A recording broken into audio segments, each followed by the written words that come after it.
Vous êtes-vous déjà senti paralysé par une critique? Avez-vous déjà perdu des nuits de sommeil à revivre des mots qui vous ont blessé? Et si je vous disais qu'il existe un moyen de blinder votre esprit contre toute opinion négative et de ressortir plus fort à chaque tentative de vous abattre? Aujourd'hui, nous allons dévoiler un chemin qui transforme les critiques en carburant pour votre évolution. Préparez-vous à envisager les critiques comme vous ne les avez jamais vues auparavant. Soyez les bienvenus. Je suis votre nom et voici la chaîne Nom de la chaîne, où vous trouverez des réflexions profondes pour une vie plus forte et plus consciente. Si vous voulez grandir, évoluer et vous libérer de l'opinion des autres, vous êtes au bon endroit. Commentez maintenant. Je fais partie de cette transformation pour montrer que vous êtes engagé dans ce voyage. Combien de fois avez-vous entendu une critique? Et même en essayant de l'ignorer, elle a continué à vous marteler la tête pendant des jours. Peut-être était-ce un commentaire au travail, une opinion déguisée en conseil, ou même un jugement venant de quelqu'un qui ne vous connaît même pas bien. La vérité est que nous avons tous, à un moment donné, été affectés par des critiques, et c'est naturel. Mais, et si je vous disais qu'il existe un secret pour ne plus jamais laisser cela vous atteindre comme avant? Il ne s'agit pas de devenir insensible. Bien au contraire, il s'agit de reconnaître votre valeur de manière si profonde que la critique des autres perd simplement son pouvoir sur vous. La critique ne blesse que lorsqu'elle touche une plaie ouverte. En d'autres termes, elle révèle plus sur nous que sur celui qui critique.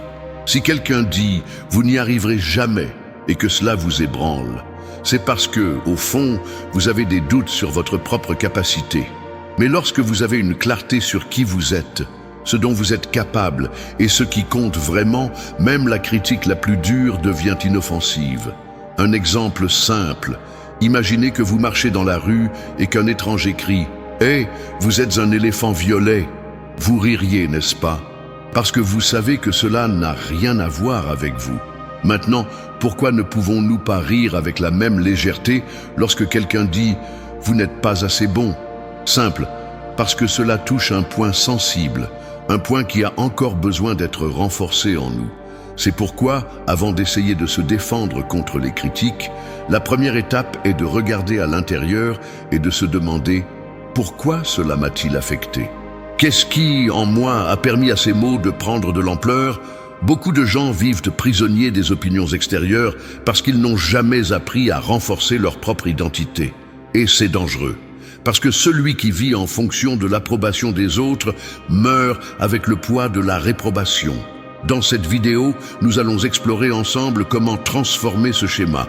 Vous allez comprendre pourquoi certaines critiques font plus mal que d'autres, comment différencier les critiques constructives des attaques destructrices, et le plus important, comment se blinder émotionnellement sans perdre son essence.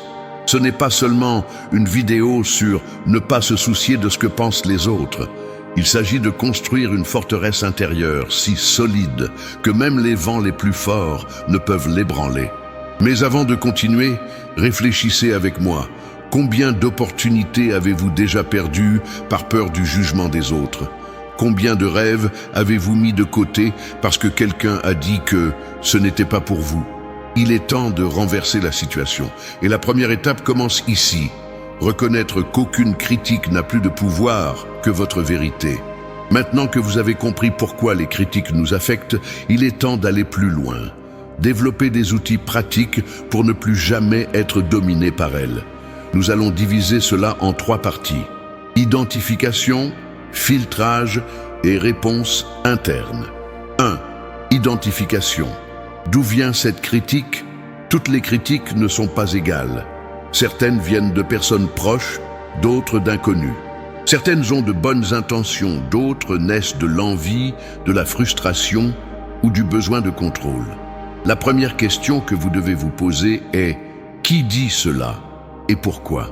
Lorsqu'une critique vient de quelqu'un que vous admirez, quelqu'un qui a construit quelque chose dans la vie, il peut y avoir là une opportunité d'apprentissage.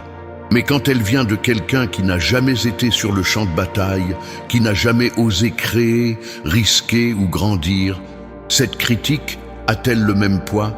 N'oubliez pas, Vous ne devez pas accepter les conseils de ceux qui n'ont jamais été là où vous voulez aller. 2. Filtrage. Qu'y a-t-il de vrai là-dedans?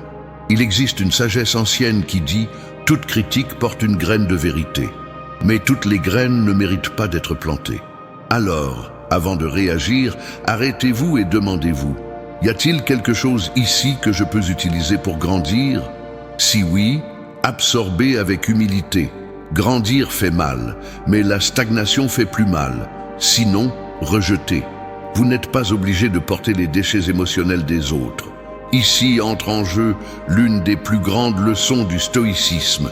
Ce n'est pas ce qu'on dit qui nous blesse, mais le jugement que nous portons sur ce que nous entendons. Vous avez le pouvoir d'interpréter, de redéfinir et de choisir ce qui entre ou non dans votre esprit. Et c'est un pouvoir que personne ne peut vous enlever, à moins que vous ne le donniez. 3. Réponse interne. Qu'allez-vous en faire? Voici le point clé. L'impact d'une critique ne réside pas dans la critique elle-même, mais dans ce qu'elle active en vous. Si quelqu'un dit « vous êtes faible » et que vous vous effondrez, il est peut-être temps de vous demander « est-ce que je néglige ma force? Est-ce que j'attends que les autres valident ce que je devrais moi-même reconnaître ?» Maintenant, voyez la différence. Imaginez que vous entendez exactement la même critique, mais cette fois, vous souriez, vous respirez profondément et vous pensez « ce n'est que la vision de quelqu'un qui ne connaît pas mon parcours ». Vous voyez la différence? C'est la maturité émotionnelle, c'est le pouvoir personnel. Vous n'avez pas besoin de réfuter, de discuter, ni de vous justifier. D'ailleurs, plus vous vous justifiez, plus vous vous affaiblissez. Le silence sûr dérange plus que 1000 arguments fragiles. Pour fixer tout cela, voici un exercice simple. La prochaine fois que vous entendrez une critique, posez 3 questions avant de réagir. Cette personne vit-elle une vie que je respecte? Y a-t-il une vérité utile ici? Que révèle cette critique sur moi? Ces 3 questions vous blinderont. Elles vous mettront aux commandes. Vous cessez d'être une cible facile et vous devenez un terrain ferme. La critique peut même arriver, mais elle ne trouvera plus de demeure. Maintenant que vous avez compris comment identifier, filtrer et répondre aux critiques, il est temps de faire un saut de conscience. Nous allons plonger plus profondément. La question qui se pose est: pourquoi les critiques nous impactent-elles encore autant, même lorsque nous savons rationnellement que nous ne devrions pas nous en soucier? La réponse est dans l'ego. L'ego veut l'approbation. Il veut les applaudissements. Il veut avoir raison. Et surtout, l'ego déteste être confronté. Quand quelqu'un nous critique, cette critique menace l'image que nous avons créée de nous-mêmes. Et l'ego le ressent comme une attaque directe. Mais voici une vérité dure et libératrice. Vous n'êtes pas ce qu'on dit de vous, ni même ce que vous pensez de vous. Vous êtes ce que vous construisez, vivez et pratiquez quotidiennement. Et quand vous comprenez cela, la critique perd son venin. Apportons ici une analogie puissante. Imaginez que votre esprit est un château. Si le château est mal construit, toute pierre jetée de l'extérieur en fait tomber une partie. Mais s'il est ferme, avec des fondations solides, il peut même osciller, mais il ne tombe pas. La critique est cette pierre, et votre confiance en vous est le château.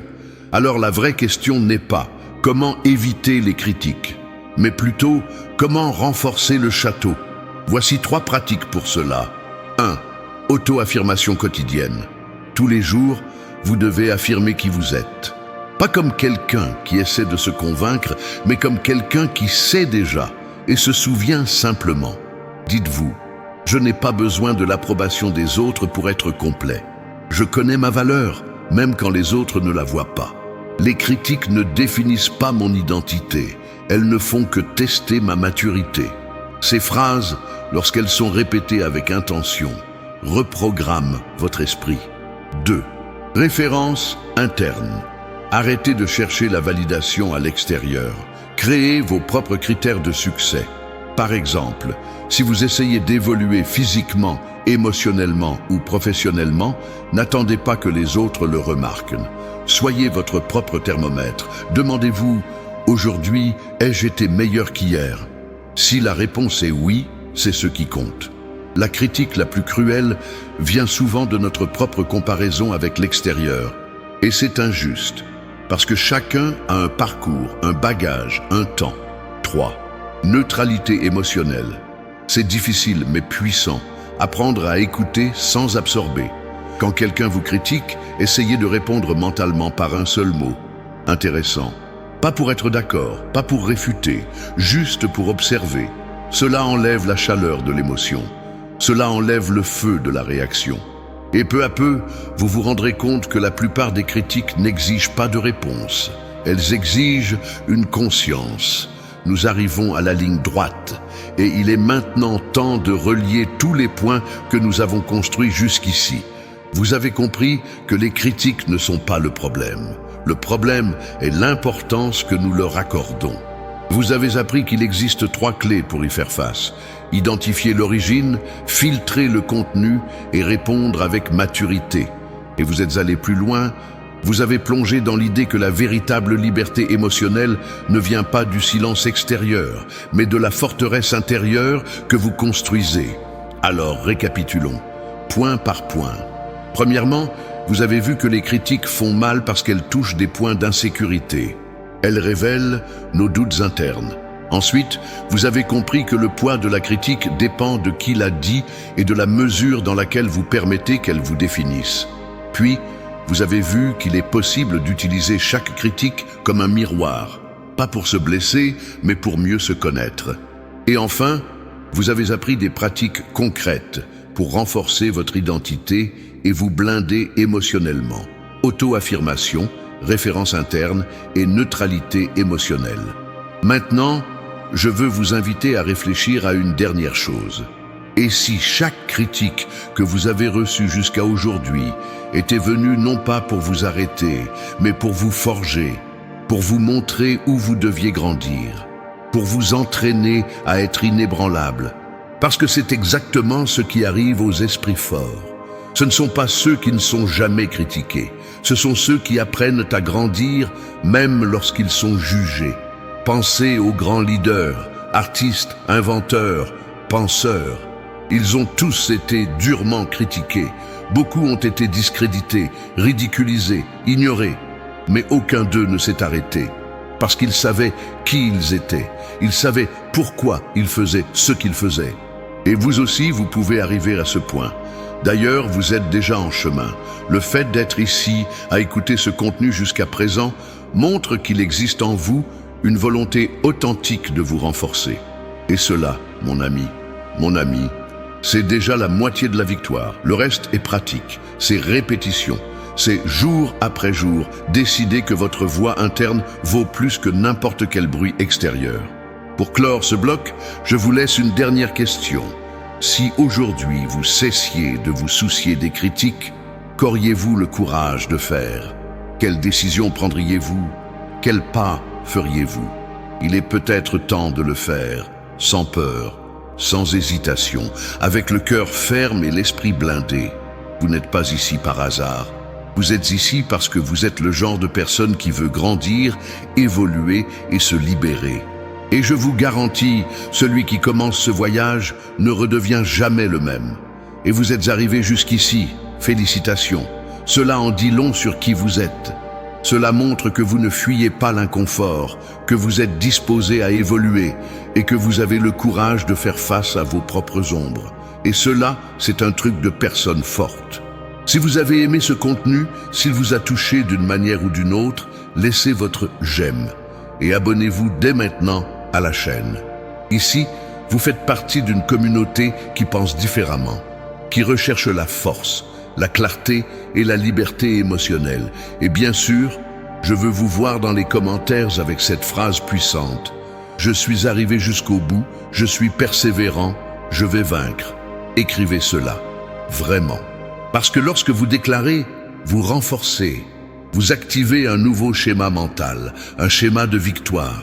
Rappelez-vous toujours, les critiques ne vous définissent pas. Vos attitudes, si. Alors continuez fermement. Le monde peut même essayer de vous arrêter, mais vous avez déjà décidé que vous ne serez plus affecté. Nous nous voyons dans la prochaine vidéo.